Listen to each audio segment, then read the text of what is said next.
ಮಂಗಳೂರಿನ doctor TMA Pai international convention ಸೆಂಟರ್ನಲ್ಲಿ ಜನವರಿ 31 ಮತ್ತು ಫೆಬ್ರವರಿ 1ರಂದು 2 ದಿವಸಗಳ ಕಾಲ ನಡೆಯಲಿರುವ ಭಾರತೀಯ ಪದ್ಧತಿಗಳ ಮಹಾಸಂಭ್ರಮ ಆಯುಷ್ ಹಬ್ಬ 2026 ಹಲವು ವಿಶಿಷ್ಟ ಕಾರ್ಯಕ್ರಮಗಳ ಮೂಲಕ ಜನಾಕರ್ಷಣೆಗೆ ಪಾತ್ರವಾಗಲಿದೆ.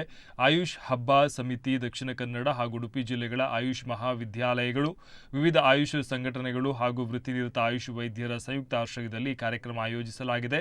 ಈ ಹಬ್ಬದಲ್ಲಿ ಆಯುರ್ವೇದ, ಯೋಗ ಮತ್ತು ಪ್ರಕೃತಿ ಚಿಕಿತ್ಸೆ, ಯುನಾನಿ ಹಾಗೂ ಹೋಮಿಯೋಪತಿ ಪದ್ಧತಿಗಳ ಬೃಹತ್ ಸೇವೆಗಳು ಒಂದೇ ವೇದಿಕೆಯಲ್ಲಿ ಲಭ್ಯವಾಗಲಿದೆ ಅಂತ ದಕ್ಷಿಣ ಕನ್ನಡ ಸಂಸದ ಕ್ಯಾಪ್ಟನ್ ಬ್ರಿಜೇಶ್ ಚೌಟ ತಿಳಿಸಿದ್ದಾರೆ.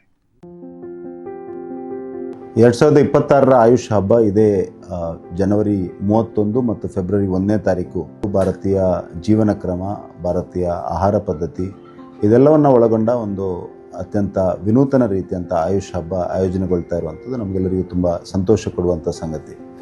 ವಿಶೇಷವಾಗಿ ನಮ್ಮ ಪ್ರಧಾನಮಂತ್ರಿ ನರೇಂದ್ರ ಮೋದಿ ಅವರು 2014 ನಂತರ ಆಯುಷ್ ಇಲಾಖೆಯನ್ನು ಸೃಷ್ಟಿಸಿ ಭಾರತೀಯ ಜೀವನ ಕ್ರಮಗಳು, ಭಾರತೀಯ ಆರೋಗ್ಯ ಪದ್ಧತಿಗಳು, ಭಾರತೀಯ ಆಹಾರ ಪದ್ಧತಿಗಳು, ಒಟ್ಟಾರೆಯಾಗಿ ಭಾರತೀಯ ಸನಾತನವಾದ ಸಂಸ್ಕೃತಿಯನ್ನು ಒಂದು ಜಗತ್ತಿಗೆ ಪರಿಚಯಿಸುವಂಥ ಮತ್ತು ಅದನ್ನು ಜೀವನದಲ್ಲಿ ಅಳವಡಿಸಿಕೊಡುವಂಥ ದೃಷ್ಟಿಯಿಂದ ವಿಶೇಷ ಒತ್ತನ್ನು ಕೊಟ್ಟು ಆಯುಷ್ ಇಲಾಖೆಯನ್ನು ಸ್ಥಾಪಿಸಿ ದೇಶದಾದ್ಯಂತ ಇದಕ್ಕೆ ಒಂದು ಮಾನ್ಯತೆಯನ್ನು, ಗೌರವವನ್ನು ಕೊಡುವಂಥ ಕೆಲಸವನ್ನು ಮಾಡಿದ್ದಾರೆ.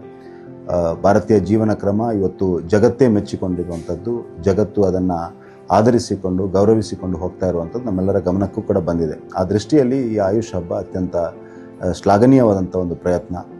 ಮಂಗಳೂರಿನಲ್ಲಿ ನಡೆಯುತ್ತಿರುವಂಥ 31ನೇ ತಾರೀಕು ಮತ್ತು 1ನೇ ತಾರೀಕು ನಡೆಯುವ ಹಬ್ಬಕ್ಕೆ ಎಲ್ಲ ಕರಾವಳಿ ಕರ್ನಾಟಕದ ಎಲ್ಲರೂ ಬಂದು ದೊಡ್ಡ ರೀತಿಯಲ್ಲಿ ಭಾಗವಹಿಸಬೇಕು, ಈ ಹಬ್ಬವನ್ನು ಯಶಸ್ವಿಗೊಳಿಸಬೇಕು, ನಮ್ಮ ಸನಾತನವಾದ ಸಂಸ್ಕೃತಿಯನ್ನು ನಮ್ಮಲ್ಲಿ ಅಳವಡಿಸಿಕೊಳ್ಬೇಕು ಮಾತ್ರ ಅಲ್ಲ, ಉಳಿದವರಿಗೂ ತಿಳಿಸಿ ಹೇಳುವಂಥ ಪ್ರಯತ್ನವನ್ನು ಕೂಡ ಮಾಡಬೇಕು. ಅದರಲ್ಲೂ ವಿಶೇಷವಾಗಿ ಹೃದಯ ಆರೋಗ್ಯ ಸಂಭ್ರಮ ಅನ್ನುವಂಥ ಒಂದು ಕಾರ್ಯಕ್ರಮವನ್ನು ಕೂಡ ಇದರಲ್ಲಿ ಜೋಡಿಸಿಕೊಂಡಿದ್ದಾರೆ.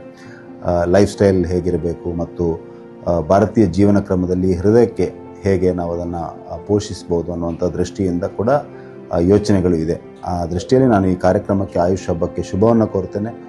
ಮಾತ್ರವಲ್ಲ, ಎಲ್ಲ ಆಯೋಜಕರಿಗೂ ಇದಕ್ಕೆ ಸಹಕಾರವನ್ನು ನೀಡಿದವರಿಗೆಲ್ಲರಿಗೂ ವಿಶೇಷವಾಗಿ ಅಭಿನಂದನೆಗಳು, ಶುಭ ಹಾರೈಕೆಗಳನ್ನು ಸಲ್ಲಿಸಿ ಎಲ್ಲರೂ ದೊಡ್ಡ ಸಂಖ್ಯೆಯಲ್ಲಿ ಇದರಲ್ಲಿ ಪಾಲ್ಗೊಳ್ಳಬೇಕು ಮತ್ತು ಈ ಹಬ್ಬವನ್ನು ಯಶಸ್ವಿಗೊಳಿಸಬೇಕು ಅಂತ ಪ್ರಾರ್ಥನೆಯನ್ನು ಮಾಡ್ತಾ ಇದ್ದೀನಿ.